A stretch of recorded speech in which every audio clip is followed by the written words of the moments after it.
When a black woman CEO got denied service at her own bank, she didn't yell. She stayed calm. 5 minutes later, the manager who judged her was fired on the spot. It was supposed to be a simple errand, 10, maybe 15 minutes at most. The kind of task you squeeze in between back-to-back meetings. That morning, Nadira Langston, 48 years old, head of a multi-million-dollar tech firm based out of Phoenix, Arizona, stepped out of her driver's black Lincoln and walked into Sycamore First Bank with her company's banking portfolio neatly tucked under her arm. She wasn't in a rush. She didn't need to be. Her entire calendar had been cleared so she could finalize the transfer of a large business account, one of several her company had been moving for months now. The account manager she usually worked with had retired, and today she was just meeting the new team in person to sign off on the final documents. Straightforward. Routine. Her navy blue suit was tailored to perfection. Hair in a clean, low bun, diamond studs in her ears. Nothing flashy, just polished. Her heels didn't click across the floor. They whispered. She held herself like someone who had been in charge long enough to no longer need to prove it. She stepped up to the reception desk and gave her name. Nadira Langston. I'm here to meet with someone from the commercial accounts department.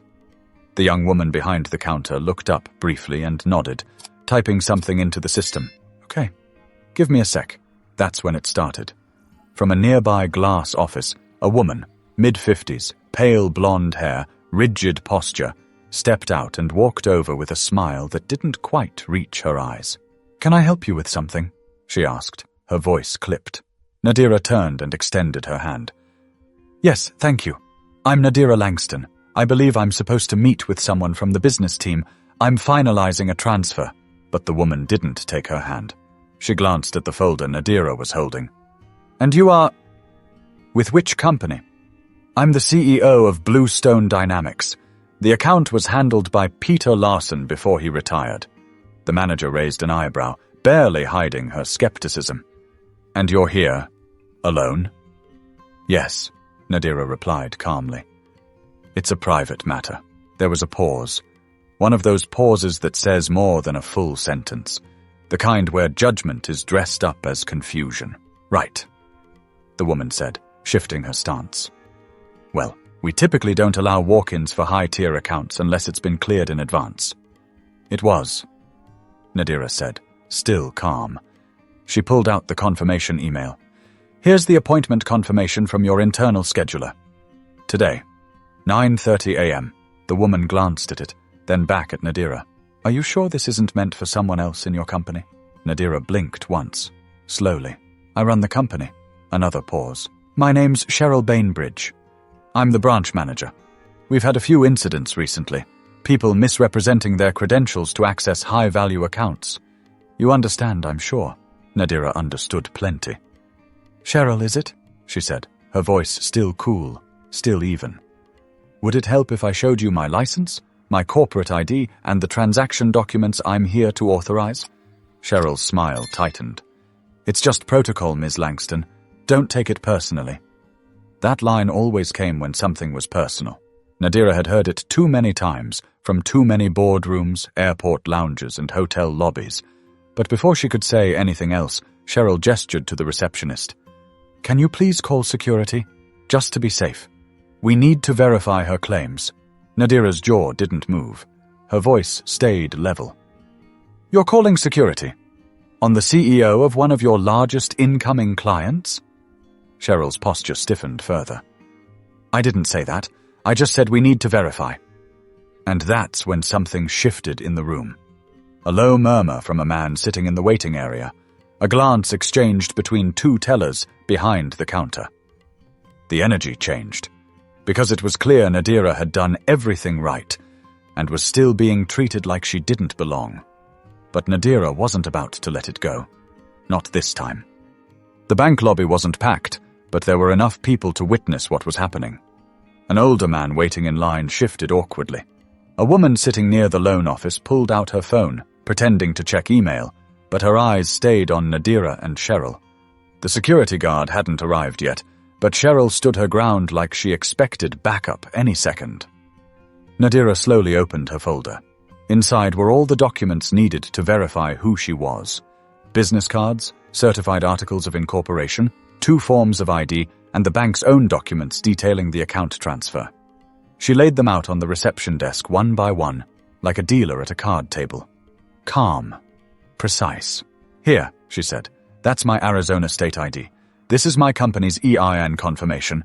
This document shows the board resolution authorizing me as the account signer, and this," she tapped the final sheet, "is your bank's own welcome letter." Cheryl barely glanced at the papers. "Anyone can print documents," she said, crossing her arms. "I've worked in banking for 27 years. I've seen people pretend to be CFOs, consultants, even heirs to estates. We don't make exceptions just because someone claims they're important." Nadira's voice didn't rise, but her eyes did narrow. "So it's not about the paperwork. It's about how I look, isn't it?" Cheryl scoffed. "Excuse me. You heard me. If I were a 55-year-old man in a Brooks Brothers suit, you'd be shaking my hand and offering coffee." "Ma'am, please lower your voice. My voice is already lowered," Nadira said, her words slicing through the air like ice. "I'm the CEO. You've seen the documents. You've heard my name. But the only thing you actually noticed is that I'm not what you expected." There was a pause. A long, ugly pause, and then Cheryl said it. Not loud, but loud enough. "You just don't look like a CEO." The moment hung in the air like smoke after a match has been struck. Someone gasped. Another person mumbled, "Did she really just say that?" The receptionist froze behind the desk. She looked like she wanted to disappear into the floor. Nadira blinked slowly, but her voice didn't tremble. "I've raised over $80 million in venture capital. I've led 3 product launches. I've keynoted at CES and closed deals in 6 countries. I don't need to look like anything to be exactly who I am." Cheryl opened her mouth to respond, but before she could, Nadira turned slightly and asked the receptionist, "Is there a regional director assigned to this branch?" The young woman nodded hesitantly. "He's here today, actually. Surprise audit. He's in the back conference room." Nadira's lips curved into a half smile. "Good. I'd like to speak to him." "Now." Cheryl stepped in again, clearly flustered now. "There's no need for that. I can handle this. Let's not escalate." Nadira turned to her fully. "You've already escalated this. You've called security. You've dismissed every form of ID I've given you. You've questioned my title, my company, and my legitimacy, all without making a single phone call to verify a single fact. So no, you can't handle this." The room had gone quiet. The receptionist picked up the phone and dialed the internal line. "Mr. Dorsey?" she said. "There's someone here asking to speak with you. Her name is Nadira Langston, from Bluestone Dynamics." A short pause. "Yes. Okay, I'll let her know." She hung up and looked at Nadira, eyes wide. "He's coming out right now." But Cheryl still hadn't realized how badly she'd misread the situation. The door at the back of the bank opened, and a tall man in a charcoal suit stepped out. His pace was brisk, purposeful, not rushed, but definitely alert. He carried a slim leather tablet and wore the kind of expression that said he didn't like being pulled from meetings for no reason. But the second his eyes landed on Nadira, that expression changed. "Nadira Langston," he said, already extending his hand. She shook it firmly. "Yes, you must be Mr. Dorsey. Matthew Dorsey, Regional Director. I've heard a lot about you. Peter spoke very highly before he retired. We're honored to be handling your accounts." Cheryl's mouth parted slightly, the color draining from her face. Matthew turned toward her, confused. "Was there an issue with the meeting?" Cheryl opened her mouth, fumbling for words. I was just making sure the credentials were legitimate before granting access to the commercial suite. Standard protocol. Nadira didn't speak yet. She didn't need to. The receptionist, still sitting behind the counter, added carefully. "She called security, sir. Said we couldn't verify the client's identity." Matthew blinked. "You called security? On Ms. Langston?" "I was trying to follow guidelines," Cheryl replied quickly. "We've had some people come in recently claiming false business credentials. I didn't want to take any risks. You know how sensitive our commercial accounts are." He gave her a flat stare. Yes, I do. Which is why you verify credentials, not profile clients based on how you feel about them. Cheryl's shoulders stiffened. Excuse me? I've seen the compliance logs. You didn't even open the file she brought in. You ignored the appointment on record. You dismissed the ID. I was protecting the bank, she insisted. You embarrassed the bank, Matthew shot back.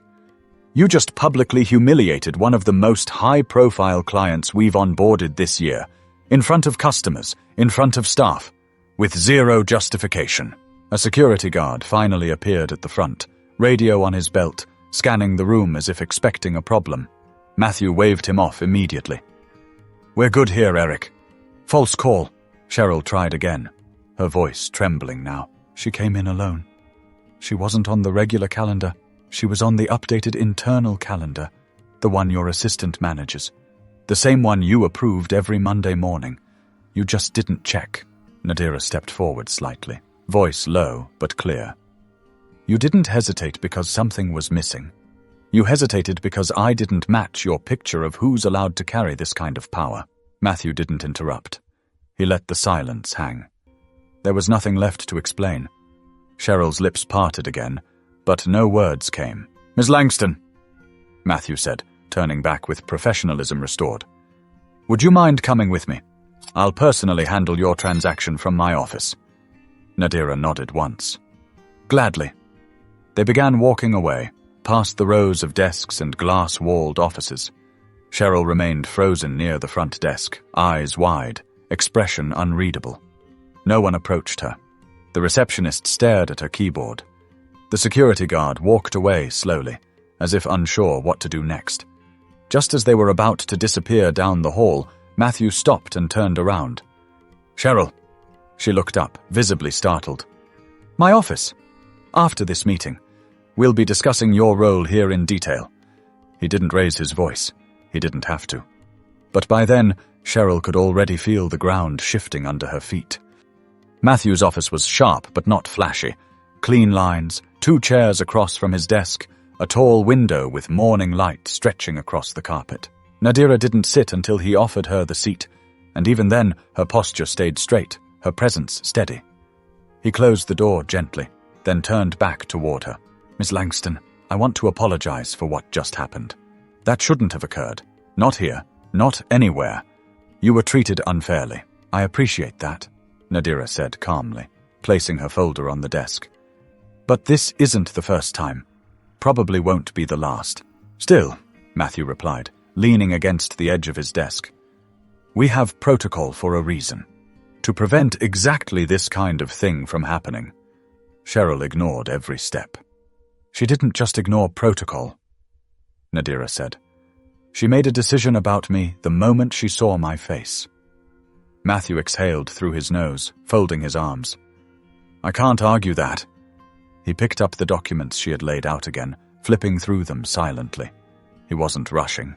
He was absorbing. This is all in order, he said. Not that I ever doubted, but I want to ask, did she ever give you a chance to explain anything before calling security? Not really, Nadira replied. She saw my name, saw my face, heard my title, and still asked if the appointment was for someone else. Matthew ran a hand down the side of his jaw. That's going to be a problem for her. A big one. Nadira tilted her head. I didn't come here for someone to get fired. I know that, but sometimes consequences are earned. Just then, his office phone buzzed. He picked it up, listened briefly, then said, Send her in. A knock came seconds later, and Cheryl stepped in. Gone was the stiff confidence. Her face was pale, her shoulders drawn in slightly. She walked like someone who wasn't sure where to put her hands or her eyes. Miss Langston, she began, her voice thin. I owe you an apology. I misjudged. That wasn't my intention. You don't have to lie, Nadira said, cutting in. Her voice wasn't cruel, just firm. You intended exactly what you did. You didn't think I was who I said I was. And instead of checking, you made a decision to humiliate me. Cheryl glanced at Matthew, clearly hoping he would save her from the moment. But he stayed quiet. I have worked in this field for over 2 decades, she continued. I have seen fraud, identity theft, All kinds of deception. And none of that applied to me, Nadira said. You didn't make a mistake because you were cautious. You made a mistake because you were confident you could get away with it. Matthew finally spoke. Cheryl, after reviewing everything that happened this morning, including the internal audit records and client appointment logs, I've decided to terminate your employment effective immediately.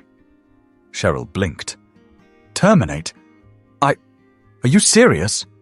Yes, I am, Matthew replied. You violated client protocol, disrespected one of our most valuable account holders, and made a public scene that risked the bank's reputation. This wasn't an isolated slip-up. It was a pattern, and it stops here. She looked like she wanted to fight back, but there was no air left in the room for her to push against. She turned toward Nadira. I never meant to offend you personally. You didn't offend me, Nadira said quietly. You disrespected me. There's a difference. Cheryl looked down, then turned, walked out the door, and left it ajar behind her. Matthew didn't move for a few seconds. Then he sat behind his desk and looked up. I hope that brings at least some measure of accountability. It's a start, Nadira replied. But outside that office, the story was already leaving the bank behind. Word doesn't travel fast in a bank, unless something dramatic happens. And what happened that morning at Sycamore First wasn't just dramatic. It was undeniable. By the time Nadira and Matthew exited the office, the atmosphere in the lobby had shifted completely. Customers stood quiet. Tellers whispered behind their desks. Cheryl's absence was more noticeable than her presence had ever been. Her nameplate had already been removed from the front glass office, as if she'd never belonged there to begin with. Matthew walked Nadira out personally. I'll make sure the remainder of the paperwork is handled by someone competent, he said. You shouldn't have to deal with this level of nonsense. Ever. Nadira nodded, accepting the folder he returned to her. The paperwork is the easy part. He gave a small laugh. Tight. Respectful. I suppose it is. They reached the front doors, where two customers held them open without being asked. One of the tellers stood up behind the counter and gave a slight wave, uncertain but sincere. Outside, the sun was rising higher above Phoenix. The air was dry, the pavement warm. Nadira paused near the curb, her driver stepping forward, door already open. She turned back to Matthew. You said something in your office that stuck with me, that sometimes consequences are earned. He nodded. Yes, I agree, she said. But consequences without understanding don't change much. Matthew raised his eyebrows, curious. I don't need Cheryl to suffer, Nadira continued. I need people to realize this wasn't about me. This happens to black professionals, especially women, every single day. It happens at airports, restaurants, stores, meetings, and most of the time, nobody gets fired. They just get dismissed. Again and again. He didn't interrupt. He let her speak. Maybe for the first time, someone like him truly listened. If the bank wants to take this seriously, she said, don't just post some statement online. Don't send out a generic apology. Hold a conversation. Teach your managers what they missed. Make it harder for this to happen to the next woman who walks through that door. Matthew took a breath, his shoulders a little heavier now. You're right. I can't undo what happened. But I can make sure it leads to something better. Then that's the real test, isn't it? Nadira replied. Not what you do when people are watching, but what you change when they're not. She got into the car, and the door shut behind her. Inside, the silence wasn't heavy. It was clear. Her driver looked back in the mirror. Everything all right, Miss Langston? She looked down at her hands, then out the window at the glass front of the bank. Cheryl had made a decision to disregard her, but the decision that mattered, the one that would carry weight, had already been made by someone else. Yeah, she said softly. Now it is. But Nadira had no idea that within 24 hours the whole country would be talking about what happened inside that branch. It started with a tweet. Just a few lines from someone who'd been sitting near the loan officer's desk that morning. Just watched a black woman CEO get denied service at her own bank. She kept her cool, called out the bias, and the manager got fired on the spot. I don't even know her name, But I'll never forget how she carried herself. By lunchtime, the tweet had over 40,000 likes. By evening, it was on Instagram, then Facebook, then local news. A local blogger tracked down Nadira's name by cross-referencing a press release Bluestone Dynamics had issued earlier that month. A Phoenix reporter confirmed it with the bank. By nightfall, Nadira Langston was trending nationwide. She didn't post anything herself. She didn't need to. Everyone else did. LinkedIn lit up with praise. Corporate professionals, many of them black women, shared similar stories. Being questioned at the valet of their own office buildings, asked to show ID 3 times before boarding first-class flights, being called sweetie while leading negotiations worth millions. People called Nadira graceful, resilient, composed. But those who knew better said it wasn't just grace. It was survival. Meanwhile, Sycamore First's corporate office went into overdrive. They released a carefully worded statement within 24 hours, acknowledging the incident, confirming Cheryl Bainbridge was no longer employed, and stating that the company was committed to equity and ongoing training. But that wasn't enough for the public. Comments flooded in. How many other Cheryls are still working in your branches? Do your execs understand that implicit bias training can't fix what hiring practices allow? The burden shouldn't fall on black women to be calm while being disrespected. Nadira didn't respond to any of it publicly, not until 3 days later when she agreed to speak on a podcast hosted by a longtime friend and business strategist, Leona Bates. They sat across from each other in a quiet studio in Tempe, microphones on, no notes in front of them. Leona started gently. You've stayed quiet while the internet's exploded. Why now? Because the moment isn't about me anymore, Nadira replied. It's about what this whole thing revealed, Leona leaned in. Which is that even with all the right titles, the right documents, the right credentials, people still treat you like you don't belong. And when you speak up, it's called making a scene. When you stay silent, it's taken as approval. Either way, it's exhausting. They talked for nearly an hour. Not just about the bank, but about the deeper toll of navigating power structures while carrying centuries of assumptions on your shoulders. Nadira didn't cry. She didn't get angry. She just told the truth. Clear, steady, undeniable. After the episode aired, a new wave of attention followed. Not performative, not shallow. Genuine reflection. Other CEOs reached out. Business journals covered the story. One headline read, "She didn't raise her voice, she raised the bar." Still, Nadira kept it all in perspective. She didn't want fame. She wanted change. And she knew real change doesn't show up in headlines. It shows up in hiring, in policy, in who gets believed the first time. But even as the story moved from news feeds to memory, the people who watched her that morning at the bank hadn't forgotten what they saw. A few weeks later, Nadira stood in front of a room full of college students at Arizona State University. She hadn't planned on doing any public speaking that season. Her calendar was already overflowing.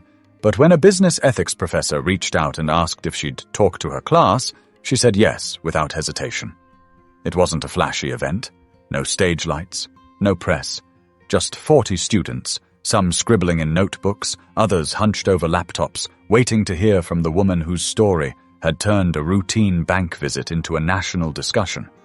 She didn't bring slides, no podium. She just walked to the front of the room, took a breath, and started speaking. "I'm not going to tell you a fairy tale," she said. "I'm not going to tell you that if you work hard enough, no one will question you. Because that's not always true." The room was quiet. Everyone listening. You can have the title, the suit, the contracts, the track record, and still be told you don't belong. Not because of anything you've done wrong, but because someone else can't imagine your success without a face that looks like theirs. She looked around. Her voice stayed soft, but every word landed. And when that happens, you have to decide. Will you shrink to make them comfortable? Or will you stay exactly as big as you are, even if it makes the room tense?